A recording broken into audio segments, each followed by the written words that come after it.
Hey guys, this is MTG Degree, and my name is Luke. Today we're doing an Affinity deck tech for Modern, and the reason why is because I opened this foil Mox Opal. Alright, well let's start off our deck tech with the lands. So the first two are Inkmoth Nexus and Blinkmoth Nexus. Inkmoth Nexus is fantastic because it allows you to kill your opponent using infect counters. So anyone that's trying to win with some sort of life gain built into their strategy is completely nullified by the power of infect. Blinkmoth Nexus is also great, and it's just because it allows you to put in just a little bit more damage and gives you one more attacker. That way you can go wide on your opponent. The next land is Darksteel Citadel. Darksteel Citadel is very important because it ups your number of artifacts. For example, it works well with our next piece of land, Glimmervoid. This can produce any color of mana, and in this deck is always turned on to do so. If your Glimmervoid does get sacrificed, that means you've got a big problem already. And our last land is a Singleton Island. Next, let's go over our creatures. So, the first ones are Ornithopter, Signal Pest, Vault Skirge, and Memnite. These don't look amazing, and frankly they're not amazing. However, they allow you to put a lot of artifacts on the field quite quickly, and synergize extremely well with the rest of the deck.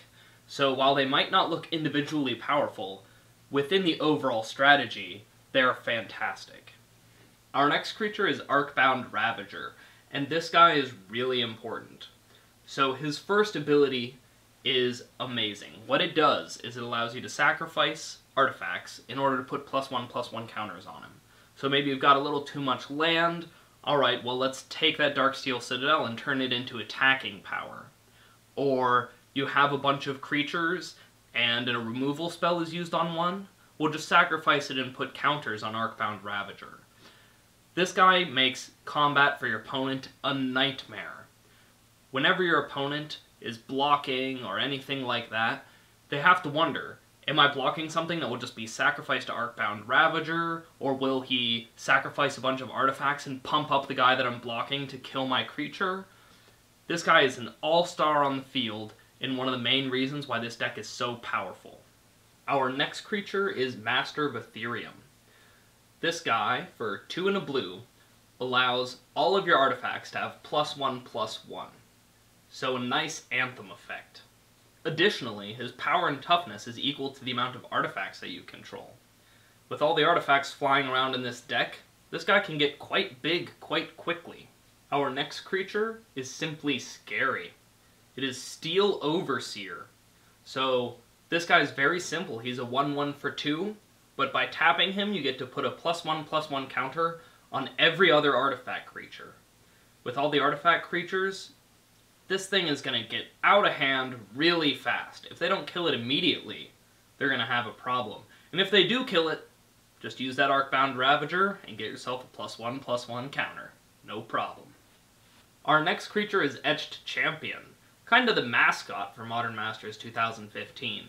And he's pretty awesome. He's a 2/2 for 3, and if you have Metalcraft active, which is to have 3 or more artifacts, then he has protection from all colors. In some of the longer, grindier games, finding this guy out of your deck will give you the inevitability you need. Alright, well as far as non-creatures go, the first thing I'd like to talk about is Cranial Plating. This is an equipment for 2 colorless, which gives your creature +1/+0 for every other artifact that you control, which is to say, pretty much everything that you control. As you can imagine, this pumps up your creatures a lot, and makes the damage race extremely quick. The thing that makes it a real all-star, though, is its ability, which, at instant speed for 2 black, can switch it to another creature. This is a really important ability because, for example, if the creature that's attacking with Cranial Plating attached gets chump blocked, you can instant speed move it to another creature before damage and punch through that extra damage that you need to win the game. Our next artifact is Mox Opal.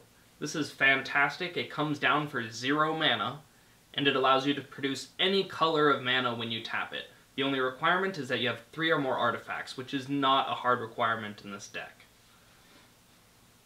The fast mana means a fast game plan, and that's exactly what we want to do. And speaking of fast mana, Springleaf Drum. This comes down for 1 colorless, and when you tap it, you can tap a creature and produce 1 mana of any color. Our next spell is Galvanic Blast.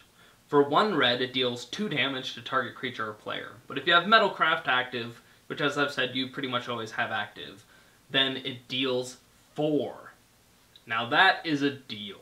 Our next card is Thoughtcast, and for 4 and a blue, you can draw 2 cards, which would be approximately terrible. However, it also has Affinity for artifacts, which is where the deck's name comes from. So Affinity means that for every artifact you control, the spell costs 1 less to cast. These deck lists used to have a lot more things with Affinity, but this is pretty much all that's left. Our last card is Welding Jar. It comes down for 0, and you can sacrifice it to regenerate an artifact. Not very exciting, but useful. Lastly, I'll throw up a little list of sideboard cards. I wouldn't say that it's extremely important to follow these exactly, especially as time goes on. The metagame will change, decks will change, and your sideboard will change with them, I hope. But right now, this is kind of what an average one looks like. So Luke, you might say, why isn't this deck the best thing ever? It looks like the best thing ever, and I agree. I really love this deck. But I will tell you what the one falter for this deck is, and that is how powerful the sideboards against this deck are. Wizards hasn't been shy about putting artifact hate, and so cards like Stony Silence will be extremely hard to fight through. Of course, your opponent has to draw them, and you can fight through them, but it makes it quite difficult.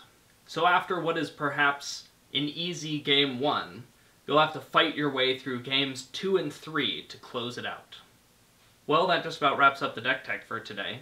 Have you guys played Affinity? If so, what kind of tips can you give for new people who are just picking up the deck? Write it down below, feel free. If you guys enjoyed the video today, feel free to hit those like and subscribe buttons, and I'll see you guys next video.